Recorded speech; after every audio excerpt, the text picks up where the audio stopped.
Greetings from Kuala Lumpur. This is month 5 of our travels. The family is laughing at me. And this will be an overview of our packing list. Our aim is to travel with these bags.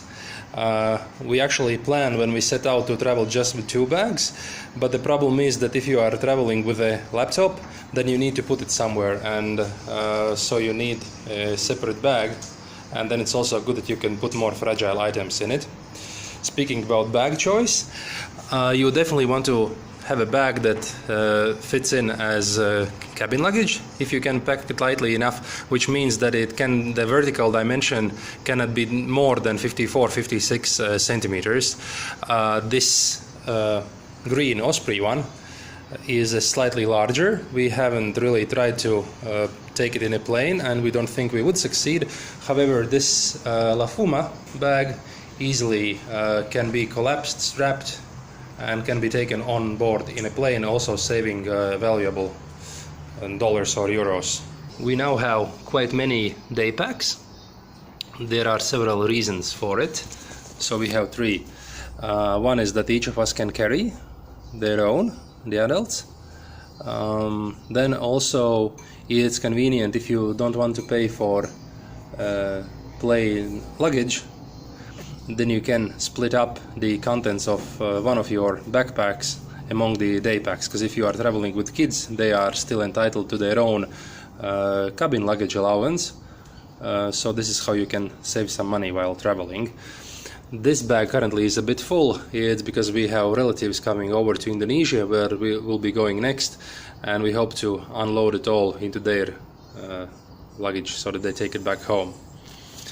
We also have 2 dry packs, a more thin and compact one and more sturdy one. This is the one that we took from home, but actually realized that it's a little bit too bulky, but it's also quite expensive, so we haven't thrown it out yet. Most likely this is also going back home, but if you travel in Southeast Asia and especially are somewhere near a sea or water, dry bag is quite essential. If you go on tours, they usually provide them, but even if you go on a beach, then it's quite nice that this protects also from sand.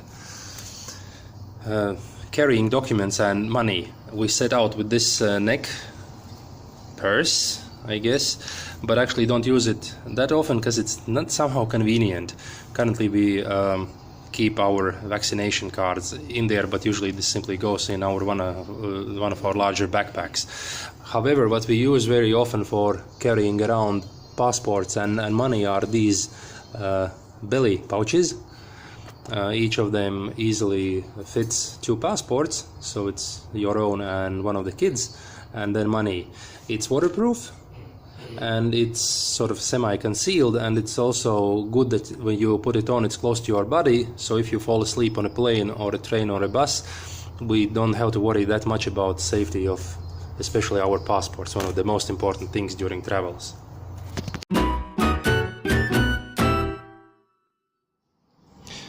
Clothing. This was something that was quite a mystery and challenge for us when we just set out, and we made some, I would say, pretty big adjustments along the way. What we are now down to is 5 to 7 sets of underwear for each of us, because we really want to be able to stretch our laundry runs for as much as possible. Also the corresponding number of t-shirts, and then probably some stuff that we didn't take at first, or some of us did and some didn't, but all of us have picked it up, are definitely some long-sleeved shirts. So my wife has 2, I have one proper work shirt with long sleeves and collar, but the reason is not to look nice, but to be shielded from the sun when you go on, let's say, boating trip or even just walking around on the beach. If you sense that the sun is really hot or evil that day, yeah, it's nice to have.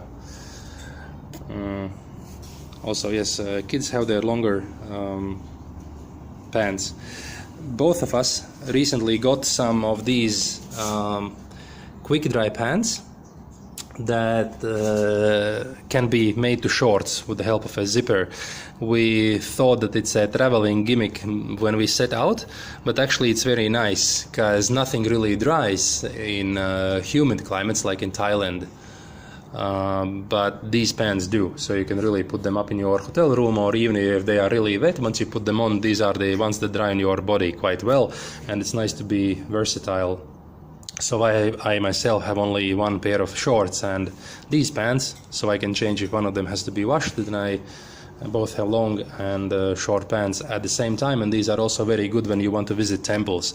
You have to dress appropriately there, so your legs have to be covered, so these function very well. My wife gets by with having 2 long-sleeved shirts, 1 dress, 1 pair of long pants that also are the zip-off ones that you can also make them into shorts. She sometimes makes fun of me that I have more stuff than she has. This is her packing cube and this is mine, but the truth is that she actually very often uses my t-shirts, so I don't feel bad about it. Almost forgot to add, one of the travel hacks or tips that we would like to give other travelers is compartmentalization is very, very handy. So for this reason, definitely get the packing cubes or the compression bags like this, because you definitely want to keep each person's clothing separate. Otherwise it's in a one big mess. When we set out, it was like a one big pile, but it's so much easier to handle stuff if it's each person has his own bag. So even if it's a mess inside, you know where everything is, and you don't have to look for kids' socks all over your 3 bags. Shoes. This was one of the key questions that we had before setting out. When we set out, we had shoes and sneakers, running shoes, also sandals, flip-flops. Basically now the 4 of us are down to just wearing sandals, because they have the convenience and breathability of flip-flops, but they also stay on your feet even if you are going running or even doing a mild trek. Yep, don't forget your swimming stuff. Consider getting something that covers your kids as much as possible, because the sun can be quite brutal. So our kids have a t-shirt like swimming shirts, sunglasses, also do take swimming goggles, because they are really nice for pools where the water is not that friendly to the eyes, but then also if the kids swim in like sea, then they can look underwater. Kids stuff. This is something that really tends to expand itself almost by magic. We very often cut down on it. What we have in here is stuff to keep our kids busy during longer plane rides, but also when you stay in hotels. We definitely put an emphasis to open-ended stuff. So our son is really fond of his little toy cars, but I would say pretty much everything else is what could be considered as open-ended toys. We have lots of disposable craft materials like origami, paper, folding paper, stuff for drawing. We have tape, we have scissors. These things are really popular. Glue. Recently we got a puzzle, but we will also probably have to get rid of it. Some more tape, some more glue. Also a constructor, really good for fine motor skills. We absolutely swear by the LAC constructor.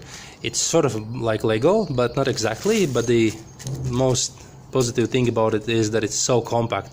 If we would want to take a similar amount of Lego pieces with us, it would be easily 3 or 4 times as large as this. Kids can make amazing stuff out of it. This is something that we are getting rid of. This is probably getting back home, but our daughter is fond of lizards, so she just had to buy it in Hoi An recently. We let our kids have each one larger item, so this was her choice. The doll has been traveling with us for all of our travels so far, and most likely will be until the end. What we also carry with us are 2 inflatable mattresses. We used to have much bigger ones, but we got rid of them because one got punctured, and we didn't like the other one because it was too big. Now we have 2 really nice compact ones.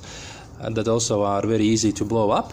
These are very useful when we stay in hotel rooms to save money, because then we can simply book a double room for adults and then let the children sleep beside the bed or somewhere else in the room. Saves us a ton of money so far. So basically you get it pays back for itself just by 1 or 2 hotel night stays. Then what we also picked up mid-travel are these cocoon sheets. And these are really nice because not often, but sometimes you are not really certain whether the bed sheets are totally clean, or also sometimes, as I said, if we stay in hotels where we have booked as if for only 2 adults, there are simply not enough bed sheets available, so then the kids can stay in these. Also a word about these, we weren't that sure if it's important to get stuff that's as light and as small as possible before our trip, but now we totally vouch for it. So try to get things that are as compact as possible. For example, the previous mattresses were twice as large when folded, and also the bed sheets, we have this one larger from Decathlon, but basically it's as large as 2 or even 3 silk bed sheets. So definitely try to go for the lighter stuff because it saves you money on luggage, but it also saves valuable space. This was slightly cheaper. The silk bed sheets, cocoon sheets, were somewhat more expensive in Western shops, but we actually picked up these in Vietnam, in Hoi An. We haggled a bit and got each of them, I think, for $4 or $5. We have lots of medicine. Most of it is for situations just in case, because usually, especially kids get sick late in the evening or at night when you either don't know where the pharmacy is or they might be closed. Not in every country there are 24-hour pharmacies available. Probably this is the most important item. This is the mini pharmacy. This is something that we put in our day packs. This is what we carry with ourselves all the time. What's inside our small day pack pharmacy bag? Mostly it's stuff that deals with stomach issues, small bruises, cuts, so bandages, anti-pain medicine. This actually, we are using it quite often because there are lots of weather changes, lots of travel, you are very often tired, so if a bigger headache comes on, or for example I now have a stiff neck probably from air conditioning for about a week, so it also comes in handy. Various ointments from iodine solutions to antibacterial stuff, also for more serious cuts or just to be sure, just to disinfect. Antihistamines for allergies, cough medicine, and so on. If we know that we would be going to something specific, then we would load some more stuff in there. Anti-mosquito stuff, some vitamins, nutritional supplements, but we are not really big on those. Sunscreen, and it's quite important that you bring it from home, because the stuff that you get in Southeast Asia, most often it contains bleach. Literally, because the lighter skin is considered more pretty, so by using sunscreen also the locals hope to get a more fair skin. But probably this is not something that people from Europe or everywhere else from the West might want to do to themselves. Then my wife also has learned how to use this little tool where you can look in child's ears and understand whether there is an infection or something. Some more stuff for cuts and how to deal with them. Some bandages. This is for tummy problems. This is for high temperature. This is for colds and stuff, other random stuff. And of course the universally usable toilet paper. So not only for toilet, but serves as napkins to wipe off snot and so on. Speaking of medicine that we've picked up along the way, we totally swear by this aloe vera gel. If you get sunburned, and we did at first, you basically put it on, you wake up the next morning and you are good as new. It's unbelievable how effective this stuff is. Don't get it from back home, pick it up in Thailand, Vietnam, somewhere else. It's totally worth its weight in gold. Some hygiene goodies. So nail care, teeth care, And this is actually something that we take with us. So it's a foldable knife. Currently it's a ceramic one because the previous metal one got lost. This is very useful because there are so many tasty fruit and you want to be able to peel them quickly even in your hotel room. And sporks. We have several of these just in case if you don't get plastic tableware or you don't want to use it because it doesn't seem too clean. There are some more items. I won't go over all of them, but just point out the absolutely essential ones. Probably the most important one is a battery pack. Get a battery pack that's as large as possible. This one has 20,000 milliamps, so it's pretty large, so it can charge one phone like 8 or 10 times. And definitely get one that has at least 2 power outlets so that you can charge 2 phones or other devices at the same time. This is very useful if you are on a plane, on a long haul flight, or stuck in a train or a bus. Absolutely essential if you plan to rent cars. Take with you the car appliance charger, also preferably with 2 USB slots, and then also suction holder for your phone, so that you, when you have to use GPS, you don't have to look in all kinds of weird places in the car where your phone's at. You can simply put it where it's convenient. Then it's also quite important to take earphones when the kids have to watch some cartoons or other stuff and they don't disturb you or fellow travelers. I also have a smaller power bank. This is, for example, when you are split in a plane, very useful, or I very often use it for my action cam as a backup battery if I have to film something for a longer time. Hair and beard clippers for those for whom it's relevant. Small box with like SIM cards, SSD cards, card adapters, quite useful.